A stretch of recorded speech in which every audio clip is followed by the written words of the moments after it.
Georgia's annual spring game is on Saturday. This is getting published and recorded on Thursday, so 2 days from when I'm speaking, the Dogs will take the field against each other too. Well, look, I mean, there's a lot of reasons why these spring games exist. Money is obviously one of it. Georgia's one of the only schools that has theirs televised, so you can watch this on TV, I believe. ESPN or the SEC Network, one of the two. But the Dogs have position battles heading into this one. Obviously, one is at a very, very, very key position in the starting quarterback, with Stetson Bennett being gone. Kirby Smart and company have some decisions to make regarding their lineup. The quarterback, left tackle position. I think there's certainly position battles at safety and corner. I think that there's maybe some debate for outside linebacker, perhaps. I think the defensive line, I think a lot of the offensive line's set.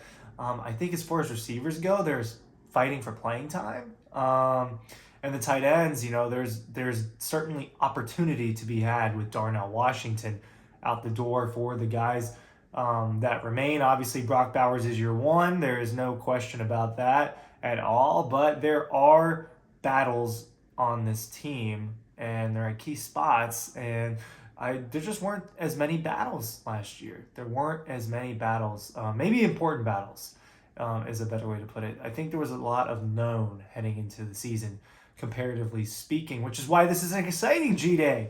Ryan Curley from Dog Post talking about G-Day, spring game. Real quick, the books. These books don't exist without you. None of this exists without you. We are thankful. Double Dogs, Dog Instruction. Look, these guys, A.D. Mitchell is a guy, he's all over these books. There's great images of A.D. Mitchell because guess what? A.D. Mitchell made a lot of big plays for Georgia. Well, this is a guy 2 spring games ago who shined, right? And at that time, we didn't know he was going to have a touchdown in each playoff game that he ever played. We didn't know he was going to play 4 playoff games. There's a lot you can learn at G-Day, and I think that's important. So I hope to see you guys there. If not, keep up with our coverage. I won't start with the quarterback. Corner, right? Oh, you know what's great is I finally have my handy-dandy roster right here in front of me in the drawer. It's really just a reference sheet. But corner, last year it was a question who was going to be on the other side of Keely Ringo. And it was pretty much Kamari Lassiter versus Nyland Green. Lassiter won that spot, and now he's the guy who they have to figure out who's going on the other side. Dalen Everett is a candidate. Dalen Everett, I'd argue he's leading. Dalen Everett is a guy who played the third amount of snaps, third most snaps for Georgia last year. Oh, by the way, look, I get to break these rules with our Red Zone deal, right? I get to break the rule and wear some Georgia gear. Some of the best Georgia gear is at the Red Zone. This really cool shirt. You just can't get some of these things at other places, including how great. It's a cool shirt at the Red Zone, downtown Athens, Clayton Street. A link to their website is also in the description down below, along with those books. Sorry for the interruption. Sorry for the plug interruption.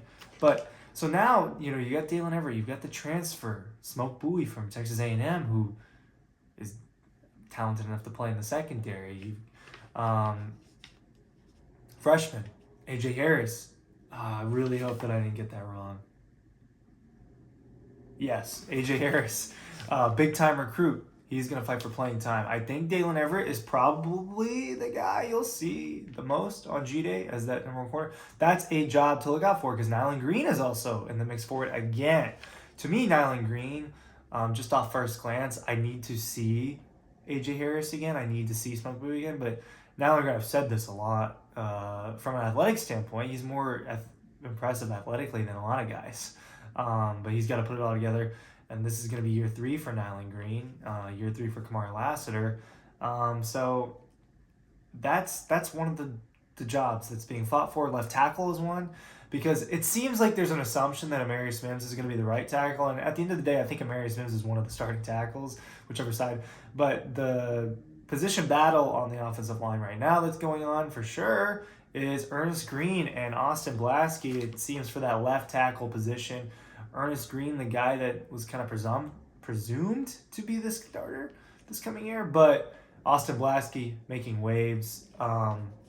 I believe Kirby Smart the other day talked about how there aren't a lot of people that outwork Austin Blasky, and the comments about Ernest Green are just how impressive he is in run block, how athletic he is, how strong he is. He's just been raved about. So left tackle in general, something to look out for. Outside linebacker is thin. You're going to get to watch a lot of freshmen play on Saturday as far as that goes in the outside linebacker room, especially with Marvin Jones Jr. out. Chaz Chambliss is your longest tenured remaining guy. Darius Smith, obviously. It's an interesting group. A lot of freshmen there. And then, obviously, quarterbacks, Carson Beck, Brock Vandagriff, Gunnar Stockton, these gunslingers. Who's going to play the best on Saturday? How much does Saturday weigh into the coach's decisions? I don't know. They won't tell you. But how much does Saturday weigh into the decisions? It's a question I have. It feels like Carson Beck's in the lead for this job. It feels like that's the way it should be. This is more of an opportunity for Brock Vandagriff to take the job, right? I think it's Carson Beck's job to lose. He's been there the longest. I think he's got the most polished arm. Yada yada yada. You guys have heard me talk about this a lot. But it will be very interesting if Brock Vandagriff goes out there on Saturday and just plays a lot better than Carson.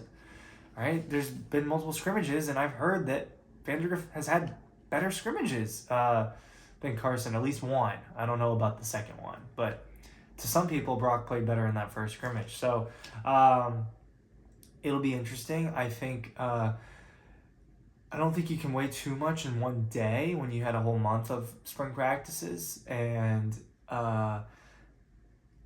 it is the most important position on the football field. I'm sorry to the other positions, but your quarterback's got the ball in your hands almost every single play. And replacing Stetson Bennett will be difficult. I think that both guys are capable of doing it. I think both guys are capable of leading Georgia to a 12-0 regular season and leading them to a playoff run. I think that's a very possible thing for these guys. It'll be interesting to see who plays the best. But those are some of the position battles you need to be aware of. Just real quick, let me run through some other stuff. Running backs. They're limited for running backs, so it'll be interesting to watch some of those younger guys like Branson Robinson and Roderick Robinson on Saturday. Wide receiver, look, I'm interested to see who balls out. Tight end, Lawson Lucky and Oscar Delp. Oscar Delp's clearly the two at the moment, but Lawson Lucky is going to fight for playing time. Be noteworthy of that. Oh, I forgot one. Safety position. Watch out for Christopher. Who's taking Christopher Smith's spot? I can't believe I forgot that. I have this written down. David Daniel, I don't know how to pronounce the hyphen name. I don't know how to pronounce Sisavon. I'm sorry, David Daniel. David Daniel is a guy who, longest tenured Bulldog. Tyke Smith is back there.